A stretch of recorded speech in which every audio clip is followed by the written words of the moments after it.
We're still in Men's Mental Health Month, are we not? We are, right? So feel like it's fitting to talk about this again and again and again and again. Let's talk about men's mental health. Let's talk about how unhealthy men are. And the only reason why men are that unhealthy is because men choose to be that unhealthy. Like, that's it. There's no like way around it. And with that being said, that is why women don't care about men's mental health. And they do. I'm sorry. Women do care about the mental health of men. But what I'm saying is that's why it's hard for men to gaslight women or manipulate women into doing like more than necessary, more than they need to be doing to help men, right? Even though they still do, they go above and beyond. But when you talk about men's mental health, like in the public sphere, most women are like, "Boy, get up off the ground. It ain't even wet over here." Like y'all are crying and crashing out about the things that you have done to yourself, things that you are doing to yourself. You are not a child.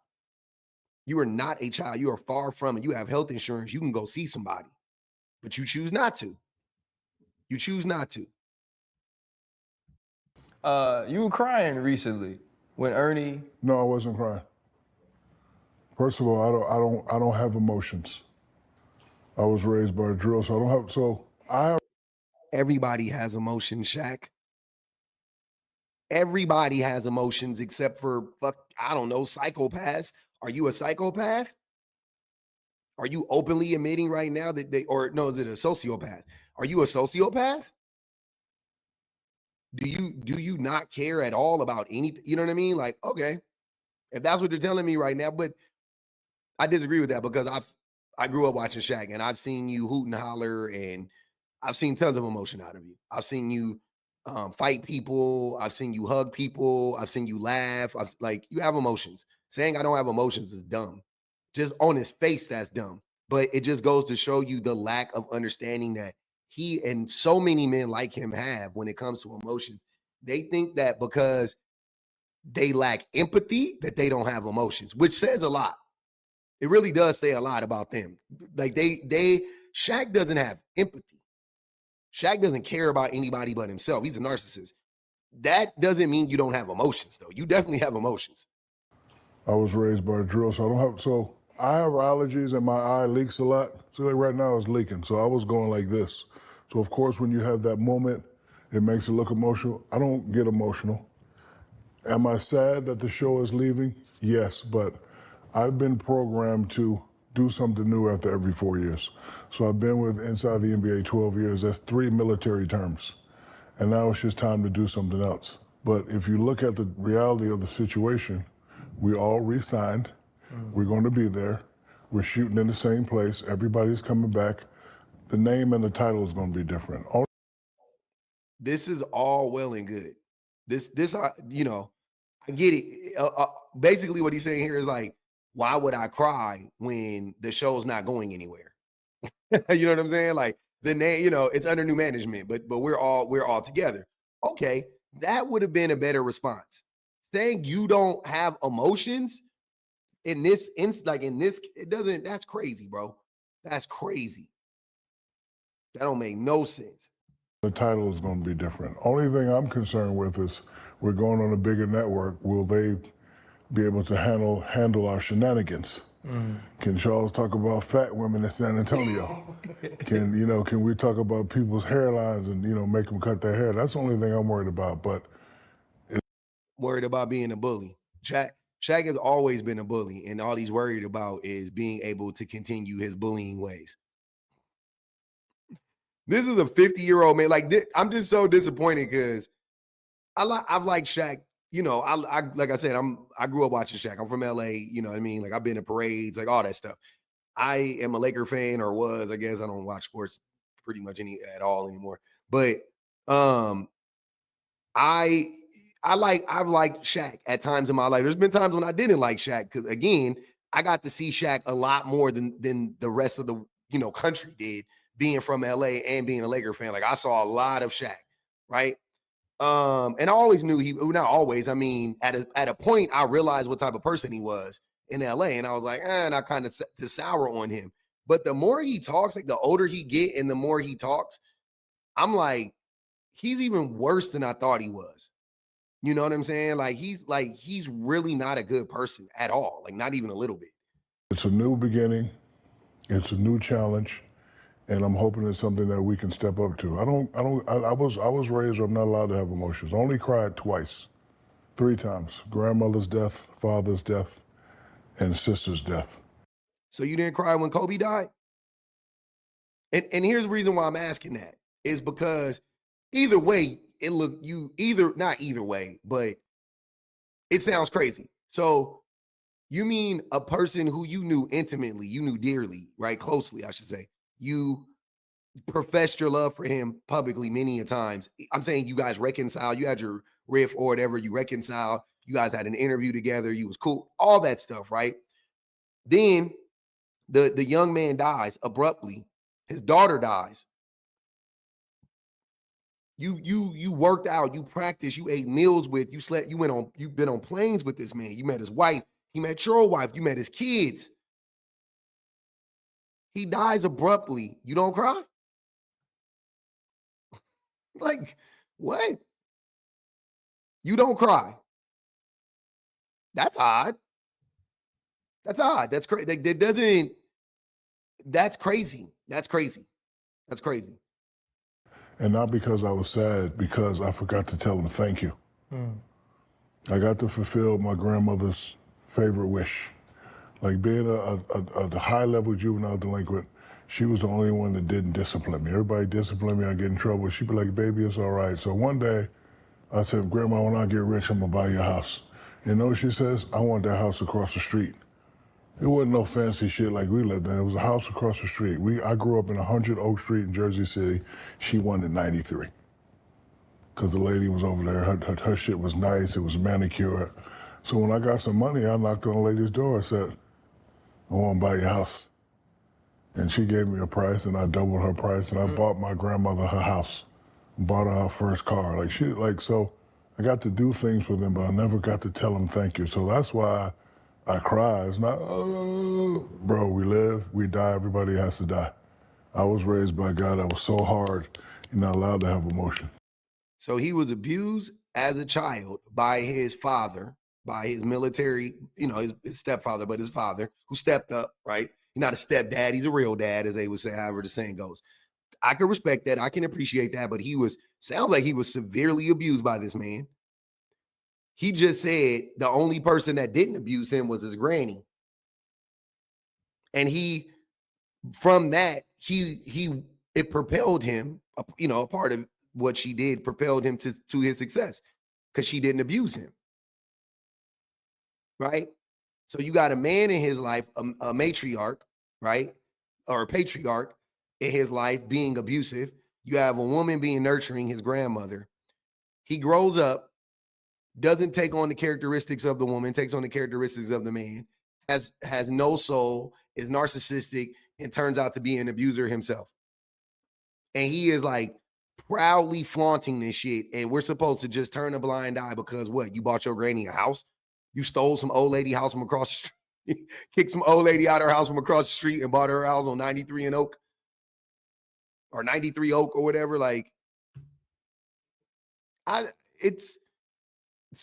think the thing that always surprises me about these types of things is it's the age that he's at now and the fact that he is saying this publicly that always blows me. I'm always like, damn.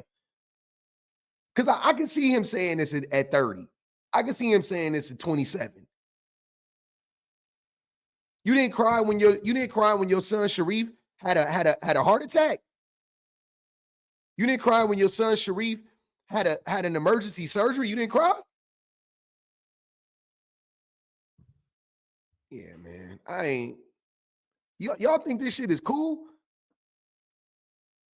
This is what I be talking about. Men are men's worst enemies. Shaq is an icon to the young and the old. So he's just reinforcing that toxic masculinity, or AKA masculinity, It's not even toxic masculinity, like I say all the time. It's just masculinity. It's just regular masculinity. And I haven't watched this whole episode, but as of now, Ryan Clark, Channing, Fred Taylor, none of them have interjected and said, Shaq, that's crazy, fam. That's not healthy. You need to go lay on that lady couch. Nope. They just, yep.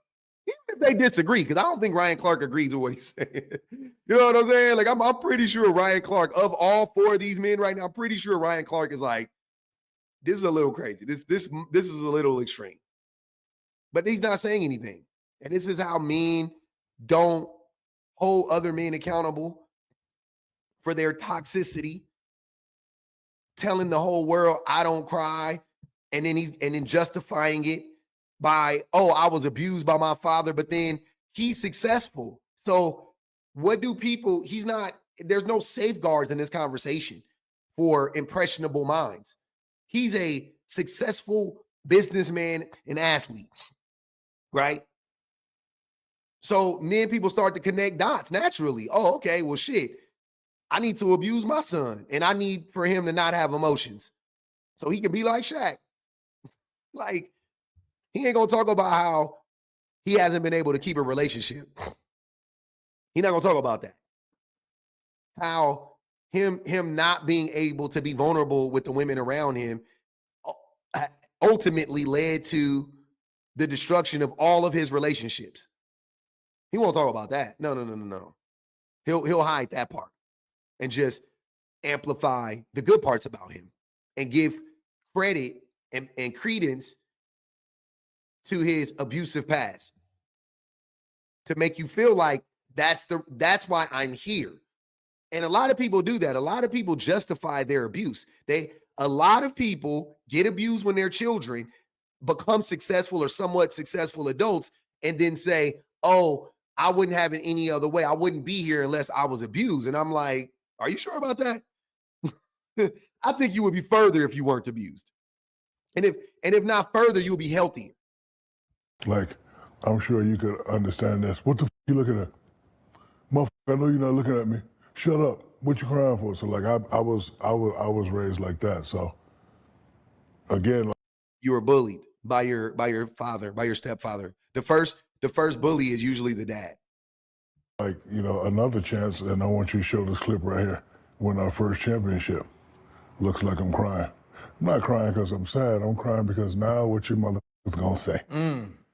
Now what you see how he lying? First, he never cries. Now, then he can never say he's crying because he's sad or happy or anything like that. He's saying he's crying in defiance. You could just say I was crying because I was happy. But remember, 3 minutes ago, they ain't clocked this shit. He literally just said, I've only cried 3 times. And he named it 3 times. And then he just said, oh yeah, when I was, you know, when tens, hundreds of millions of people saw me cry, oh, that I was crying, but it wasn't because I was sad. It wasn't because I was happy. It's because I was defiant. I was like, yeah, I was proud. Okay. Well, like I wanna get crazy sometime, but I can't because my mom is watching. Yeah. I never want to let her down. I've always had the ability to stop time and say, okay, I want to curse this motherfucker out. I want to say something so bad, but I know if I say something, how's my mom going to react? So I hold it. I hold a lot in. So, you know, a lot of times when you see it, it may look like I get emotional. I don't have time to be emotional. Shaq is very emotional, by the way, you guys. He's one of those men who he obviously has a lot of repressed feelings, and you see it play out all the time. Like how on the show, he gets triggered a lot by Chuck because Chuck is Chuck.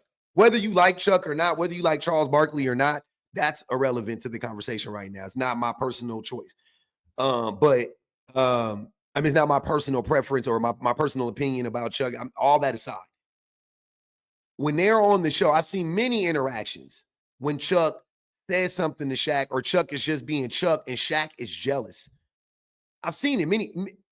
Y'all think look it up. If you don't know those interactions, I'm sure a lot of y'all don't even watch that shit. If you could just Google it, like Shaq is very jealous. He was jealous of Kobe. I remember that. He said it. So I'm like at a loss right now. What do you mean you're not you have tons of emotions. You just don't want to be, you are old and dumb, and you think that showing your emotions makes you weak, and you don't want people to perceive you as weak, even though you're 7'2", 378 pounds currently. Nobody thinks you're weak, fam, meant physically. Nobody's going to challenge your throne. You're okay, Mufasa. Who takes care of Shaquille O'Neal? Nobody. Take care of myself. Like I caught flack one time. I was on this young lady's podcast, and she said, "Do you express your emotion to your woman?" I said, "No. Why would I do that?"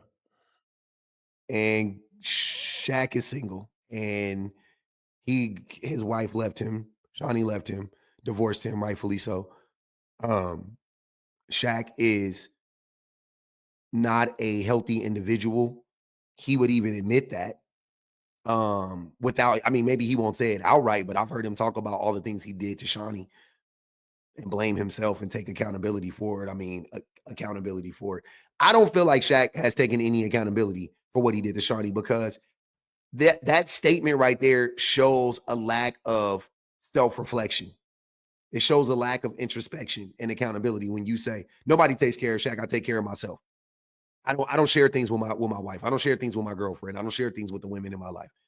Oh, okay. Uh-huh. Got it. That. Oh, and they tried to kill me. But I don't. And the reason why, because as a man, you are to protect, provide, and love. And women are emotional and caring. So if I'm telling her I have a bad day, now it's two people with bad days. That's not true. I mean, the problem with your logic is this. If you bottle up everything inside, it ultimately spills out onto her anyway. And the difference between if you tell her and if you don't tell her is, if you tell her, at least she knows where it's coming from and she can help you with it. But when you don't tell her, she doesn't know where it's coming from, and it looks 1,000 times worse to that woman, because she's like, what the fuck is wrong with him? Or she's like, I know something's wrong with him, but he won't talk to me about it. So she's second guessing herself, and you're gaslighting her. Oh, no, nothing's wrong, babe. I'm good. No. The reason you don't, look, man, the reason men don't open up to women is because a lot of the shit that men want to open up to women about are things that would get men in trouble. Meaning they are things rooted in selfishness. They are things rooted in disrespect of the woman.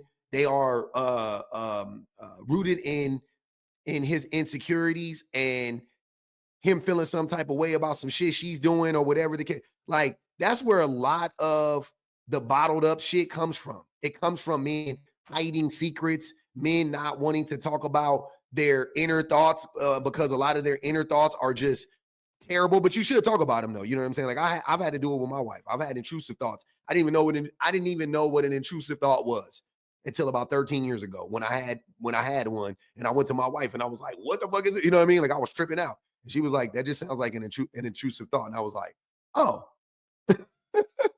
thank God I'm married to this intelligent woman. And thank God I had the courage to open up to her. She didn't judge me. She didn't coddle me. She didn't judge me. She didn't disrespect me. She didn't throw it in my face.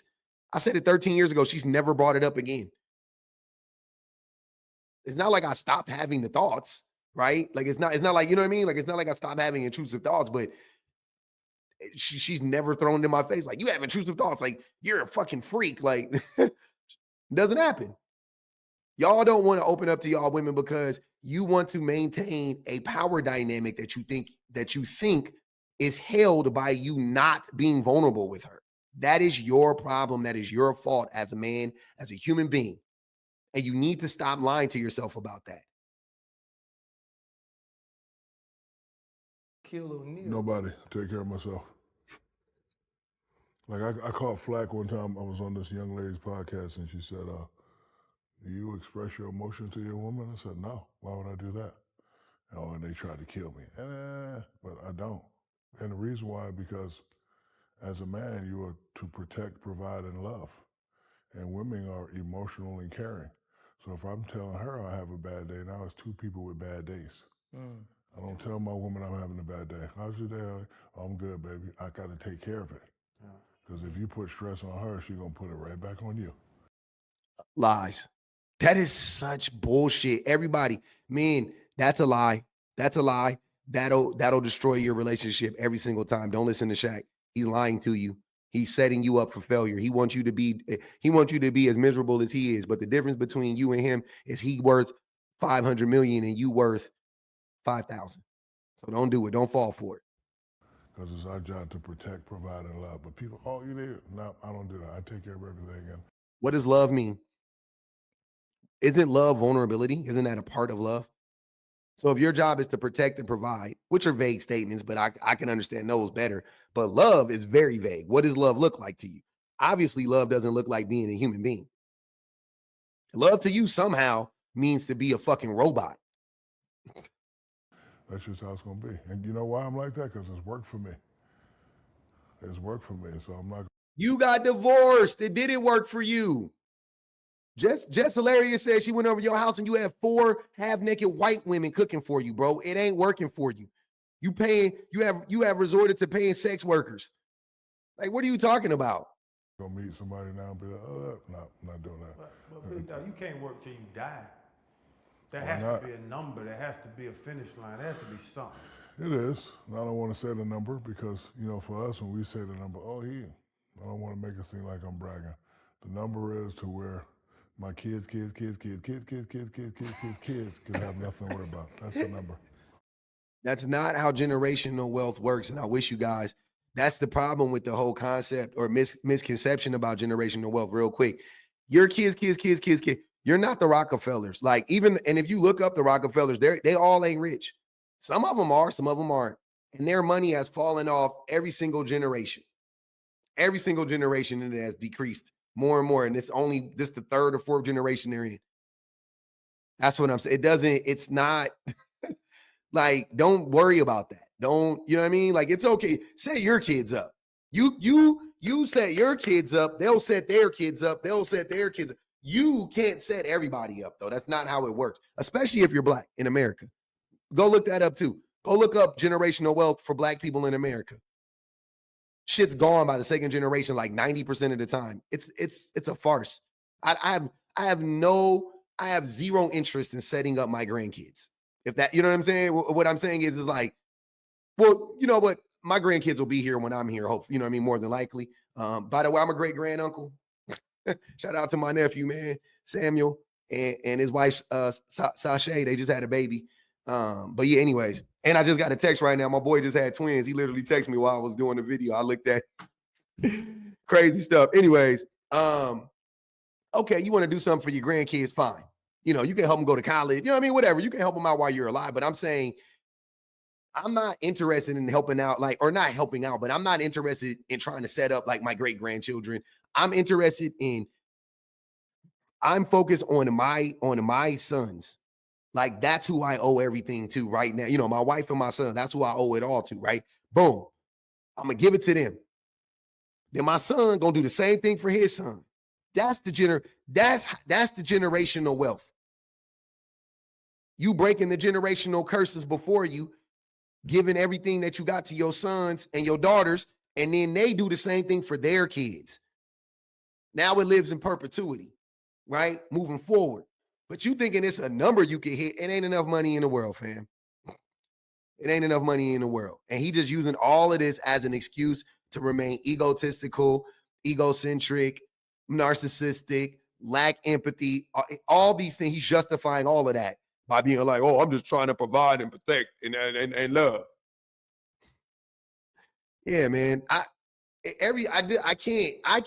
can't care about our mental health if we don't care about our mental health. I'm sorry, y'all.